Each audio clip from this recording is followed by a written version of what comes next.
Welcome student. आज की class में हम पहले कुछ टॉपिक डिस्कस करें।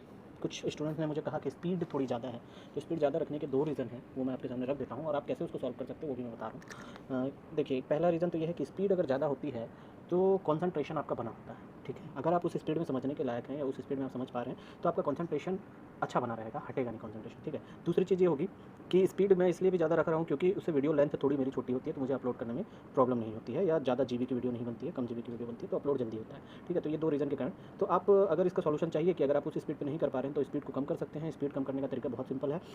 यूट्यूब में ही स्पीड का ऑप्शन होता है, आप सेटिंग में जाएंगे तो वहाँ पे आपको स्पीड दिखेगा, आप 1.75x पे स्पीड रख के देख सकते हैं अगर आपको ज़्यादा लग रही तो। और अगर जो स्टूडेंट कंफर्टेबल है वो इसी स्पीड पे देखिए, ताकि आपको क्या होगा, थोड़ा कॉन्सेंट्रेशन आपका उसमें बना रहेगा, ठीक है। और नहीं, रेजोनेंस इन एलसीआर सर्किट, या हिंदी में बोलेंगे एलसीआर परिपथ में अनुनाद की स्थिति, ठीक है। तो ये आपके सामने सर्किट डायग्राम है।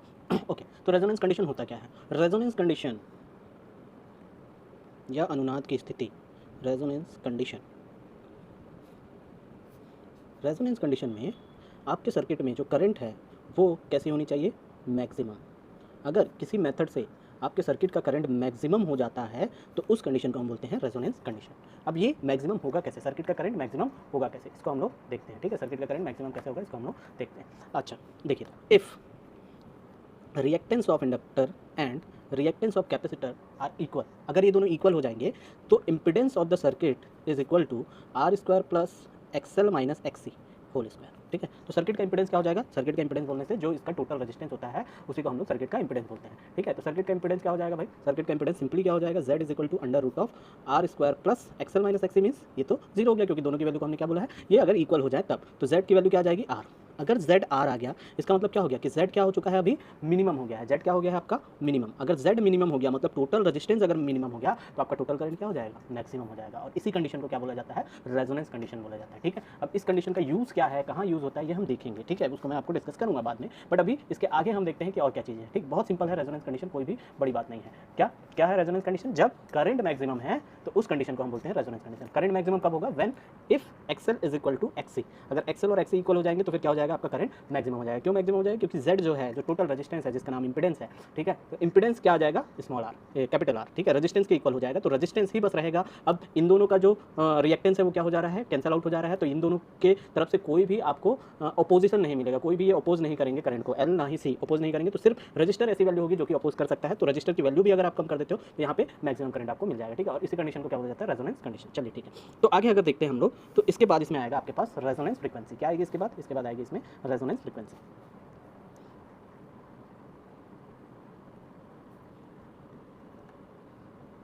अब रेजोनेंस फ्रीक्वेंसी क्या है? रेजोनेंस फ्रीक्वेंसी यहीं से हमको फाइंड आउट हो जाएगी। कंडीशन क्या है resonance condition? When XL is equal to क्या हो जाए? एक्सी, ठीक है। एक्सएल की वैल्यू क्या थी? Omega into L. एक्सी की वैल्यू क्या थी? 1/ओमेगा सी। तो अगर ओमेगा को मैं इधर क्रॉस कर दूं और एल को सी के साथ क्रॉस कर दूं तो हो जाएगा omega square is equal to 1/LC, ठीक है। या ओमेगा इज इक्वल टू क्या मिल जाएगा? अंडर रूट ऑफ 1/LC या 1/अंडर root of LC। This frequency is called resonance frequency, जिसको हम ओमेगा आर या ओमेगा नॉट से डिनोट कर सकते हैं। ये क्या है? रेजोनेंस फ्रीक्वेंसी, ठीक है। अब ये रेजोनेंस फ्रीक्वेंसी क्या है? ये रेजोनेंस फ्रीक्वेंसी सोर्स की ही फ्रीक्वेंसी है। किसकी फ्रीक्वेंसी है? सोर्स की फ्रीक्वेंसी। आपका सोर्स, अगर आपने सोर्स को इस फ्रीक्वेंसी पे एडजस्ट किया, ठीक है, अगर सोर्स को हम ओमेगा नॉट की फ्रीक्वेंसी पे एडजस्ट करते हैं और सप्लाई देते हैं तो एल और सी के रिएक्टेंस एक दूसरे को क्या करेंगे? कैंसिल करेंगे। तो हमको जेड की वैल्यू मिनिमम मिलेगी जो कि आर होगी, और उस केस में आपको मैक्सिमम करंट मिलेगा। तो इसको हम लोग बोलेंगे क्या? रेजोनेंस कंडीशन, ठीक है। बहुत सिंपल सा एक्सप्लेनेशन है, इसका कुछ भी खास नहीं है। ओके, तो ये हो गया रेजोनेंस फ्रीक्वेंसी, या रेजोनेंस एंगुलर फ्रीक्वेंसी भी बोला जा सकता है इसको, रेजोनेंस एंगुलर फ्रीक्वेंसी। तो एक और टर्म हम दे सकते हैं यहाँ से, ओमेगा को हम लिख सकते हैं 2π/f0 is equal to 1/√LC, या f0 resonance frequency is equal to आ जाएगा 1/2π√LC। तो ये आपकी रेजोनेंस फ्रीक्वेंसी, ये किसमें होगी? इसका यूनिट होगा हर्ट्ज और इसका यूनिट क्या होगा? रेडियन पर सेकंड, ठीक है। एक का यूनिट होगा हर्ट्ज और एक का होगा रेडियन पर सेकंड। तो आप एक ग्राफ हम लोग ड्रॉ करते हैं, ठीक है। Graph between frequency and resistance and XL and XC, ठीक है। ये इनके बीच में ग्राफ देखते हैं कि इनके बीच का ग्राफ कैसा होता है। तो सिंपल सा एक ग्राफ बनेगा आपके पास, देख सकते हैं हम लोग। तो पहले हम लोग को इसकी वैल्यू पता होनी चाहिए, उसके बाद ही हम लोग ग्राफ को ड्रॉ कर पाएंगे। तो ये फ्रीक्वेंसी है, यहाँ पे आप रेजिस्टेंस भी ले सकते हैं और एक्सएल भी यहीं पे देखेंगे और एक्सी भी हम लोग यहीं पे देखेंगे। तो देखिए, रेजिस्टेंस क्या होती है सर्किट में? एक कांस्टेंट वैल्यू होती है। रेजिस्टेंस क्या होती है? Constant value. एक्सएल किस पर डिपेंड करता है? एक्सएल फ्रीक्वेंसी पर डिपेंड करता है, ओमेगा एल या 2π/f L, ठीक। और एक्सी किस पर डिपेंड करता है? ये भी फ्रीक्वेंसी पर डिपेंड करता है, 1/ओमेगा सी या 1/2π/f। ठीक, तो देखिए यहाँ पे अगर आपकी फ्रीक्वेंसी यहाँ ज़्यादा है या एक्सेल का ग्राफ देखिए, पहले तो हम रेजिस्टेंस बोलते हैं, रेजिस्टेंस का ग्राफ ओके, रेजिस्टेंस के पहले हम लोग एक्सेल एक्सेल करते हैं, उसके बाद रेजिस्टेंस। तो एक्सेल देखिए, XL is directly proportional to L, ठीक है, या it is directly proportional to frequency, ठीक है, XL is directly proportional to frequency दिख रहा है आपको, ठीक है। तो फिर अगर डायरेक्टली प्रोपोर्शनल है तो ग्राफ कैसा होगा, स्ट्रेट लाइन, एक स्ट्रेट लाइन ग्राफ बनेगा, this is graph for XL, okay. अच्छा, एक्सी जो है वो क्या कर रहा है, फ्रीक्वेंसी के इन्वर्सली प्रोपोर्शनल है, एक्सी जो है वो फ्रीक्वेंसी के क्या है, इन्वर्सली, तो इन्वर्सली प्रोपोर्शनल का ग्राफ कुछ इस टाइप का आएगा आपके पास, ठीक है, आ रहा है समझ में। देखिए एक पॉइंट ऐसा आ रहा है जहाँ पे एक्सेल और एक्सी दोनों ही क्या करेंगे, मीट करेंगे, मीट करेंगे मतलब यहाँ पे दोनों की वैल्यू क्या है, इक्वल है। ये जो पॉइंट है यहाँ पे क्या है, एक्सेल इज इक्वल टू क्या हो रहा है, एक्सी हो रहा है, ठीक। तो यही जो पॉइंट है यही आपकी क्या है, रेजोनेंस फ्रीक्वेंसी है, ये जो पॉइंट है यही क्या है आपकी रेजोनेंस फ्रीक्वेंसी है, ठीक है, इतना क्लियर है, ओके। चलिए, तो फिर आपका जो रजिस्टर है वो तो कांस्टेंट वैल्यू, तो रजिस्टर या तो आप ऊपर भी रख सकते हो या मिडिल में भी रख सकते हो, एक ही वैल्यू होगी, या नीचे भी हो सकता है, रजिस्टेंस कम ज़्यादा हो सकता है, उससे कोई फर्क नहीं पड़ेगा। तो ये कांस्टेंट वैल्यू है, मैं इसको यहाँ कहीं पे बना देता हूँ, ठीक है, आ रहा है समझ में। तो देखिए जब ये दोनों इक्वल हो रहे हैं, वहाँ की जो फ्रीक्वेंसी है उसी को हम लोग क्या बोल रहे हैं, रेजोनेंस की फ्रीक्वेंसी। एफ नॉट मीन्स क्या हो गया, ये रेजोनेंस फ्रीक्वेंसी हो गया। और रेजोनेंस फ्रीक्वेंसी पे क्या होता है, रेजोनेंस फ्रीक्वेंसी पे z इज इक्वल टू क्या हो जाता है, r मीन्स z क्या हो जाता है आपका, मिनिमम हो जाता है, कितना, r के इक्वल, ठीक है। तो करंट क्या हो जाएगा भाई आपका, मैक्सिमम हो जाएगा, आई नॉट की वैल्यू क्या हो जाएगी, मैक्सिमम हो जाएगी, कितनी मैक्सिमम हो जाएगी भाई, आई नॉट, सॉरी हाँ, करंट क्या हो जाएगा, मैक्सिमम हो जाएगा, ये हो जाएगा आपका E nought by Z minimum. E nought by Z minimum बोलने से ई नॉट बाय क्या आ जाएगा, आर आ जाएगा, तो ये आपका मैक्सिमम करंट यहाँ से मिल जाएगा, ठीक है, करंट क्या मिलेगा, मैक्सिमम मिलेगा, ओके। तो फिर करंट और फ्रीक्वेंसी का ग्राफ कैसा होगा, फिर करंट और फ्रीक्वेंसी का ग्राफ कैसा होगा वो भी देखते हैं हम लोग। करंट और फ्रीक्वेंसी का ग्राफ कुछ इस टाइप का होगा आपके पास, इस तरफ हम करंट की बात कर रहे हैं, इस तरफ हम फ्रीक्वेंसी की बात कर रहे हैं, ठीक है। ध्यान दीजिए कि करंट जो है वो किसी एक ही फ्रीक्वेंसी पे मैक्सिमम हो रही है, मतलब एफ नॉट पे क्या हो रही है, मैक्सिमम हो रही है। अगर ये एफ नॉट पे मैक्सिमम हो रही है, इसका मतलब कि ये बाकी फ्रीक्वेंसी पे क्या रही होगी, करंट मिनिमम, और एफ नॉट पे क्या हो जा रही है, मैक्स, ठीक है, आ रहा है समझ में। तो ये आपका करंट जहाँ पे ये शार्प आपको दिख रहा है, ये आपकी मैक्सिमम करंट है, आई नॉट मैक्सिमम वैल्यू मिली, ठीक है, आ रहा है समझ में, मैक्सिमम वैल्यू मिली। अच्छा अब ठीक है, ये कंडीशन कब आएगा, ये शार्पनेस आपको कब मिलेगी, व्हेन रेजिस्टेंस क्या होगा आपका, मिनिमम होगा। अगर रेजिस्टेंस मिनिमम होगा तभी आई नॉट क्या होने वाला है, मैक्सिमम होने वाला है। अगर रेजिस्टेंस मिनिमम होगा तभी आई नॉट क्या होगा, मैक्सिमम होगा। अगर रेजिस्टेंस ज़्यादा है तो आपका जो करंट है वो कुछ इस टाइप से भी बन सकता है, ये यहाँ पे शार्पनेस क्या हो जाएगी, मीडियम अगर यहाँ पे है आपका रेजिस्टेंस तो, और अगर बहुत ज़्यादा लार्ज रेजिस्टेंस है तो आपकी शार्पनेस कम होने लगती है। ये जो रेजोनेंस में करंट की जो शार्पनेस है वो क्या हो जाती है, कम होने लगती है, ठीक है। तो रेजोनेंस कंडीशन अगर एक्वायर करना है या आपको शार्पनेस चाहिए कि रेजोनेंस फ्रीक्वेंसी पे आपको मैक्सिमम करंट मिले, तो आपको रेजिस्टेंस भी उस सर्किट का क्या रखना पड़ेगा, कम रखना पड़ेगा, ठीक है।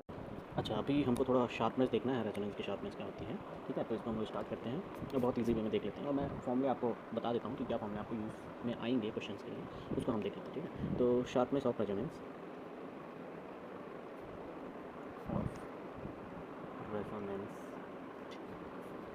देखिए हम रेजोनेंस की बात की, रेजोनेंस का कंडीशन हमको पता है, ठीक है। तो अगर हम लोग इंपीडेंस की बात करते हैं तो Z इज इक्वल टू, आपको पता है फॉर्मूला क्या होता है, R square plus XL minus XC whole square, ठीक है।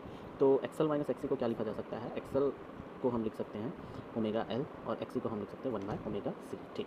तो अगर इस फॉर्मूले में हम लोग देखें ध्यान से Z को, तो Z मिनिमम कब होगा, ठीक है, Z मिनिमम कब होगा, या ये जो ग्राफ है रेजोनेंस का ये कैसे फॉर्म हुआ है इसको भी हम थोड़ा सा डिस्कस करते हैं, ठीक है। तो क्या हो रहा है कि अगर देखिए आप इस, तो देखिए इस फॉर्मूले में अगर मैं ओमेगा को प्लेस करूं, ठीक है, ओमेगा के दो रेंज हम देखते हैं, एक ओमेगा को अगर हम बोलते हैं कि ओमेगा 0 है, ओमेगा अगर 0 होगा, ठीक है, तो ये जो पोजीशन है यहाँ ओमेगा की वैल्यू 0 हो गई तो ये पूरा टर्म 0 हो गया। लेकिन यहाँ ओमेगा की वैल्यू अगर आप 0 करते हो तो 1/0 आपका क्या हो जाएगा, नॉट डिफाइंड या इन्फिनिटी आप ले सकते हैं। तो अगर ये इन्फानाइट हो गया तो फिर ये जेड की वैल्यू मैक्सिमम हो जाएगी, ठीक है। ओमेगा 0 के केस में भी जेड आपको क्या मिल रहा है, मैक्सिमम मिल रहा है, ठीक है। तो अगर जेड मैक्सिमम हुआ, ठीक है, अगर जेड मैक्सिमम हुआ तो आपको जो करंट है वो क्या मिलेगी, ई नॉट बाय जेड मैक्स। तो अगर मैक्सिमम हो गई जेड की वैल्यू तो करंट क्या हो जाएगा, मिनिमम हो जाएगा।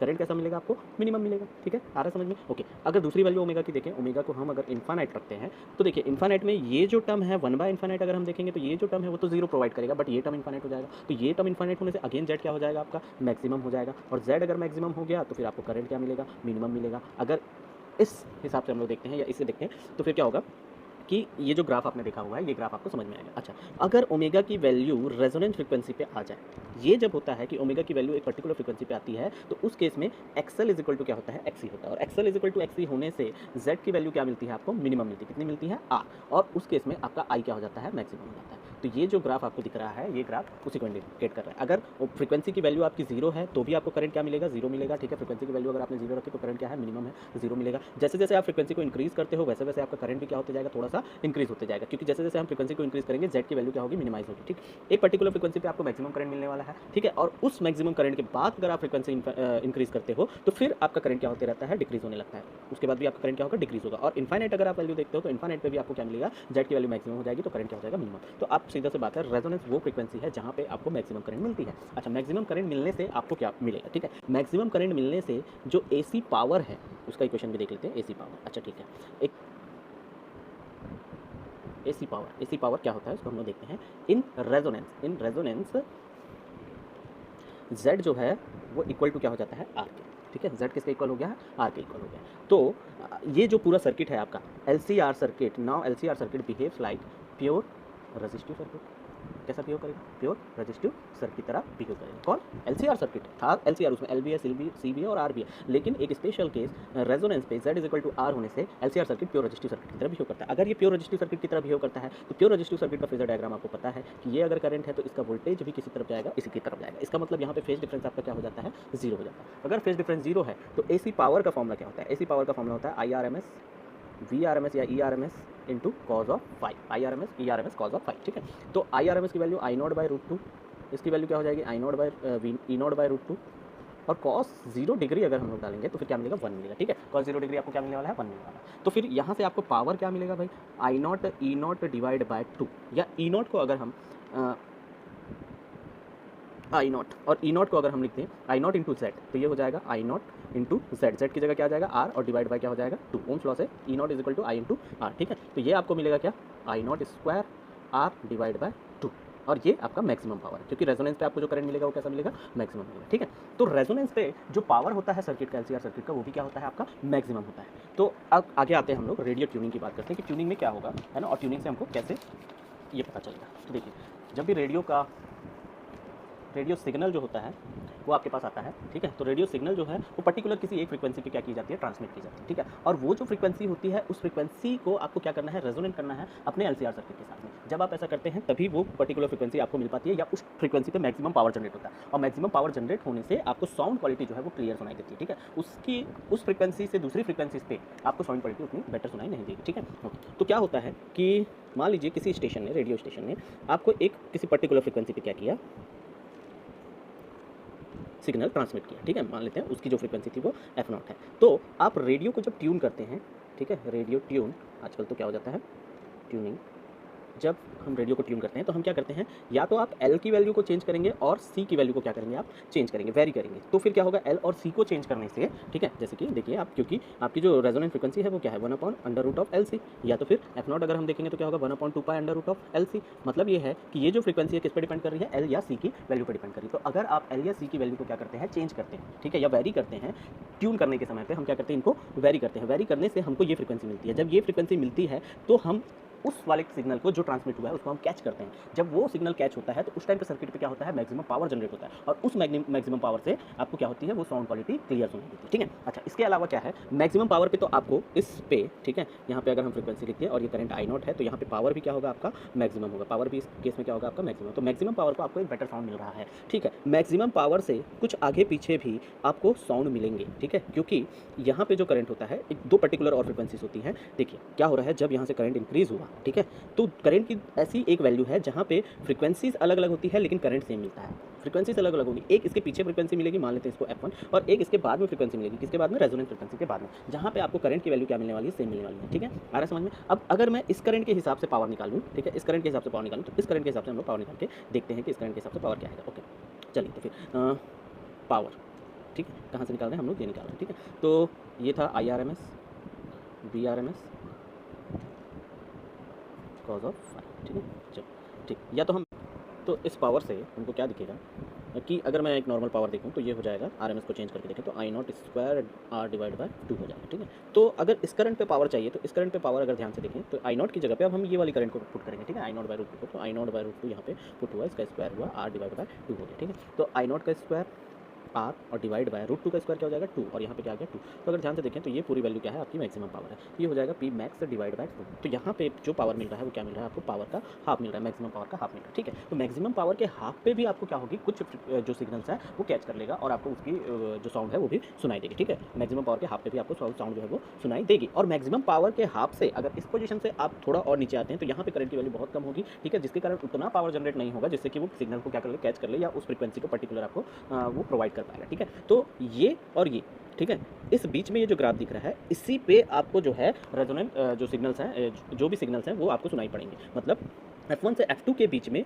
आपको फ्रीक्वेंसी जो भी मिल रही है वहाँ पे आपको क्या होगा, सुनाई देगा। क्यों सुनाई पड़ेंगे, साउंड क्यों सुनाई होगा, क्योंकि पावर जो है वो क्या है, काफ़ी ज़्यादा है, मैक्सिमम का हाफ भी मतलब काफ़ी ज़्यादा पावर हो रहा है। ठीक है, इसके कारण वो सर्किट आपको क्या देगा, एक करंट देगा और जिसके कारण सुनाई देगा। पर्टिकुलर F0 फ्रीक्वेंसी पे आपको मैक्सिमम करंट मिलेगी। ठीक है, पर्टिकुलर F0 फ्रीक्वेंसी पे मैक्सिमम। तो ये जो फ्रीक्वेंसी रेंज है, ये जो फ्रीक्वेंसी रेंज है F1 से F2 तक का, इसी को हम क्या नाम देते हैं, बैंडविड्थ। इसी का नाम क्या होता है, बैंडविड्थ। ठीक है, तो बैंडविड्थ क्या है, एक फ्रीक्वेंसी का रेंज है जहाँ पे आप सिग्नल को क्या कर सकते हैं, कैच कर सकते हैं। ठीक है, लेकिन अच्छा साउंड कहाँ पे आएगा, बेस्ट क्वालिटी कहाँ पे आने वाली है, रेजोनेंट फ्रीक्वेंसी पे बेस्ट क्वालिटी आने वाली है। ठीक है, तो बैंडविड्थ हम ऐसा लिख सकते हैं डेल एफ से, या अगर ओमेगा की बात करेंगे तो इसको डेल ओमेगा भी लिख सकते हैं। ये सिंपली क्या होगा, फ्रीक्वेंसी का क्या होगा, डिफरेंस होगा। अगर मैं डेल ओमेगा की बात करूँ तो डेल ओमेगा क्या होगा आपका 2 पाई F1 माइनस 2 पाई F2 या F2 माइनस F1 भी आप कर सकते हैं। ठीक है, तो ये इसको हम बोल सकते हैं ओमेगा 1 माइनस ओमेगा 2। ठीक, और इसकी वैल्यू मैं आपको डायरेक्ट बताता हूँ, R बाय एल होती है। इसकी वैल्यू क्या होती है, R बाय एल होती है। ठीक है, ओके। तो देखिए हमको क्या चाहिए, अगर कैच करना है, ठीक है, फ्रीक्वेंसी को कैच करना है तो इसकी जो शार्पनेस है, इस जो कर्व की शार्पनेस है, इसको आपको इंक्रीज करना पड़ेगा। इस कर्व की शार्पनेस इंक्रीज करने से क्या होगा, इस कर्व की शार्पनेस इंक्रीज करने से क्या होगा